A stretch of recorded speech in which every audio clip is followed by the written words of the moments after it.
ഹേ quotes, നമുക്കൊരു സംഭവം ഉണ്ടാക്കിയാലോ? ഗിഫ്റ്റ് ബോക്സിലൊക്കെ അറ്റാച്ച് ചെയ്യാൻ പറ്റുന്ന ഒരു ബോ. അത് ഒന്നല്ല രണ്ടല്ല 3 ഞാൻ ഇന്ന് ഉണ്ടാക്കി കാണിക്കാൻ പോകുന്നത്. നിങ്ങൾക്ക് ഇഷ്ടമുള്ള റിബൺസ് എടുക്കാം. ഫസ്റ്റ് ഞാൻ ഒരു ബ്ലൂ കളർ റിബൺ എടുത്തിട്ട് അതിലാണ് ആദ്യത്തെ ബോ ഉണ്ടാക്കാൻ പോകുന്നത്. എൻ്റെ ക്ലാസ് ഒക്കെ സ്റ്റാർട്ട് ചെയ്തുകൊണ്ടാട്ടോ എനിക്ക് കൺസിസ്റ്റൻ്റ് ആയിട്ട് വീഡിയോസ് ഒന്നും ഇടാൻ പറ്റാത്തത്. ലാസ്റ്റ് ഇയർ ആയതുകൊണ്ട് തന്നെ കുറേ അധികം പഠിക്കാനും ഉണ്ട്. അതുപോലെ വീഡിയോ എടുക്കാനും അത് എഡിറ്റ് ചെയ്യാനും അതിന് വോയിസ് ഓവർ കൊടുക്കാനും ഇവിടുത്തെ എൻവയോൺമെൻറ്റ് കൂടെ ഒന്ന് കറക്റ്റ് ആവണം. പോരാത്തതിന് എൻ്റെ പഠിത്തവും ഇതൊക്കെ ഒന്ന് ബാലൻസ് ചെയ്യാൻ വേണ്ടിയിട്ട് ഞാനൊരു ഡിസിഷൻ എടുത്തിട്ടുണ്ട്. 1 ഡേ ഗ്യാപ്പിൽ വീഡിയോസ് അപ്ലോഡ് ചെയ്യാമെന്ന്. ഇതുവരെ സപ്പോർട്ട് ചെയ്ത എല്ലാവർക്കും താങ്ക് യു. ഇനിയും സപ്പോർട്ട് ചെയ്യണേ. പിന്നെ എൻ്റെ വീഡിയോസൊക്കെ ഇഷ്ടപ്പെടുകയാണെങ്കിൽ ലൈക്കും കമൻറ്റൊക്കെ ചെയ്യണേ.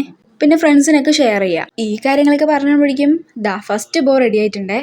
ഇനി അടുത്തത് ഇതും സിമ്പിൾ ആയിട്ടുള്ള ഒരു ബോ ആണ്. നമ്മുടെ ഫേവറേറ്റ് പേഴ്സണ് ഹാൻഡ് മെയ്ഡ് ആയിട്ട് ഉണ്ടാക്കി ഈ ബോ ഒക്കെ ഗിഫ്റ്റിൽ അറ്റാച്ച് ചെയ്ത് കൊടുക്കുമ്പോൾ അത് കുറച്ചും കൂടി സ്പെഷ്യൽ ആവും അല്ലേ? ഇതാണോ വെറൈറ്റി ബോ? ഞങ്ങൾക്കിത് പണ്ടേ വിട്ടുക. ഇതാർക്കും അറിയാത്തേ?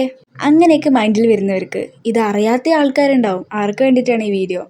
അതൊക്കെ പറഞ്ഞപ്പോഴേക്കും അടുത്തതും കൂടെ സെറ്റായി. ഇതിലും സിമ്പിളായിട്ടുള്ളതാണ് 3ാമത്തെ ബോ. നിങ്ങൾക്കിത് കാണുമ്പോൾ തന്നെ മനസ്സിലാവും ഈ ബോ ഒക്കെ പെട്ടെന്ന് നമുക്ക് ഉണ്ടാക്കിയെടുക്കാമെന്ന്. പിന്നെ നെക്സ്റ്റ് വീഡിയോയിൽ എന്തിടണമെന്ന് കമൻറ്റ് ചെയ്യണേ. അപ്പം നിങ്ങൾ പറയുന്നത് അടുത്ത വീഡിയോയിൽ ഞാൻ ഉണ്ടാക്കാം. പിന്നെ എൻ്റെ വീഡിയോസൊക്കെ നിങ്ങൾക്ക് ഇഷ്ടപ്പെടുകയാണെങ്കിൽ ഓൾറെഡി പറഞ്ഞ മാതിരി ലൈക്കും കമൻറ്റൊന്നും മറക്കല്ലേ. പിന്നെ ഞാനൊരു യൂട്യൂബ് ചാനലിൽ കൂടെ ഉണ്ട്. പ്ലീസ് അതിലും കൂടെ ഒന്ന് സപ്പോർട്ട് ചെയ്യണേ. അതിൻ്റെയൊക്കെ ലിങ്ക് എൻ്റെ അക്കൗണ്ടിൽ തന്നെ ഉണ്ട്. ഈ കാണുന്ന 3 ബോയും നിങ്ങൾ ട്രൈ ചെയ്യുന്നതാണ് എൻ്റെ ഒരു വിശ്വാസം. അപ്പോൾ ബൈ ക്യൂട്ടീസ്.